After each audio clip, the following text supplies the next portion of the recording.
കാലത്തിന്റെ കുത്തൊഴുക്കിലും മങ്ങാത്ത വിശ്വാസവുമായി അനന്തപുരിയുടെ തീരത്ത് ഒരു പുണ്യ സങ്കേതമുണ്ട്. കടൽ തിരമാലകൾ ഭക്തിയുടെ കാൽപാദങ്ങൾ കഴുകുന്ന ശംഖുമുഖം ദേവീക്ഷേത്രം അസുരഗുരുവായ ശുക്രാചാര്യരുടെ യാഗഭൂമിയെന്നും ശ്രീ പരശുരാമനാൽ പ്രതിഷ്ഠിക്കപ്പെട്ടിട്ടുള്ളതെന്നും ഉള്ള വിശ്വാസങ്ങൾ ഈ മണ്ണിൽ ഉറങ്ങിക്കിടക്കുന്നു. ശ്രീ പത്മനാഭസ്വാമിയുമായി അഭേദ്യമായ ബന്ധമുള്ള നൂറ്റാണ്ടുകളുടെ ചരിത്രമുറങ്ങുന്ന ശംഖുമുഖം ദേവീക്ഷേത്രത്തിന്റെ വിശേഷങ്ങളിലേക്ക് കാണാം. ദൈവമേ കൈത്തൊഴാം.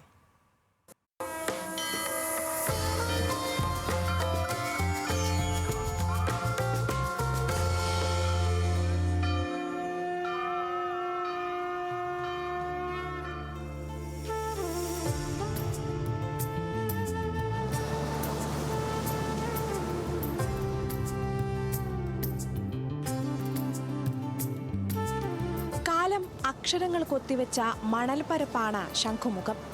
ആർത്തലച്ചു വരുന്ന തിരമാലകൾക്ക് പോലും ഇവിടെ എത്തുമ്പോൾ ഭക്തിയുടെ മൗനമാണ്. അനന്തസാഗരത്തിന്റെ ഇരുമ്പലുകൾക്കിടയിലും ഒട്ടും മുറിയാത്ത ഒരു നിശബ്ദത ഈ തീരത്തുണ്ട്. ആ ഏകാന്തതയുടെ ഗർഭഗൃഹത്തിലാണ് സർവവും അടക്കിയ ശാന്തസ്വരൂപിണിയായ മഹിഷാസുരമർദ്ദിനിയുടെ വാസം.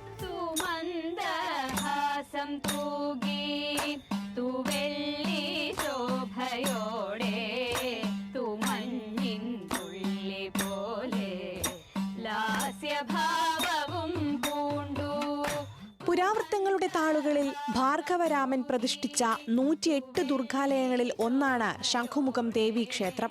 ഉപദേവതകളുടെ അകമ്പടിയില്ലാതെ പൂർണ്ണേകാന്തതയിൽ വാഴുന്ന ദേവി. വലതുഭാഗത്ത് സർവ്വദിനം സാക്ഷിയായി സാളഗ്രാമത്തിൽ തീർത്ത ഒരു ശിവലിംഗം മാത്രം. ഉൾഭാഗം ചതുരാകൃതിയിലും പുറംഭാഗം വൃത്താകൃതിയിലുമുള്ള അപൂർവമായ ശ്രീകോവിൽ.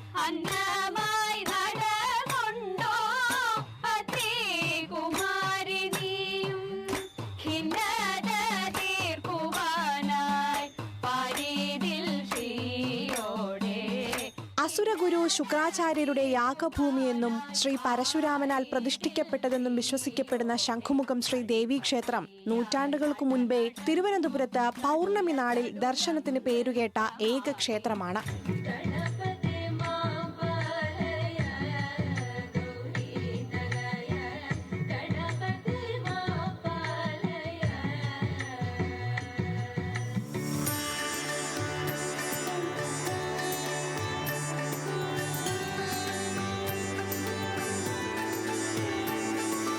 മീനമാസത്തിലെ കാർത്തിക നക്ഷത്രത്തിലാണ് ഇവിടുത്തെ പ്രധാന ഉത്സവം നടക്കുന്നത്.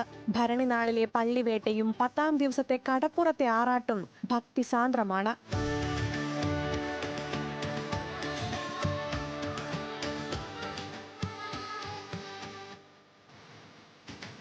ഇവിടെ ഏറ്റവും പ്രധാനം പൗർണമി പൂജ എന്ന് പറയുന്ന ഭഗവതി സേവ തന്നെയാണ്.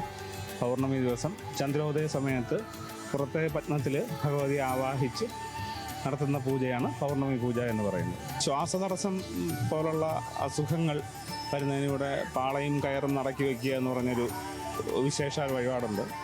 അത് പാളയും കയറും വാങ്ങിച്ച് ഭഗവതിയെ പ്രാർത്ഥിച്ച് വെച്ച് അതിൻ്റെ തീർത്ഥവും കൂടെ സേവിച്ച് കഴിയുമ്പോഴത്തേക്കും അവരുടെ അസുഖങ്ങൾ മാറുന്നുണ്ട്. അതിന് ഒരുപാട് ഉദാഹരണങ്ങൾ ഇവിടെ തന്നെ ഉണ്ട്.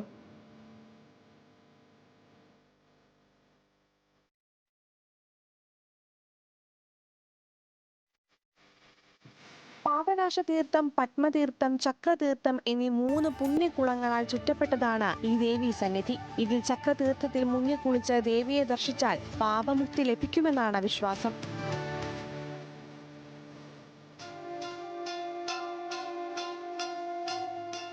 കാലപ്രവാഹത്തിൽ പലതും മാഞ്ഞുപോയെങ്കിലും അനുഗ്രഹ വർഷം ചൊരിഞ്ഞ ശംഖുമുഖം ദേവി ഇന്നും ഈ തീരത്ത് ഭക്തർക്കായി അഭയമായി കുടികൊള്ളുന്നു.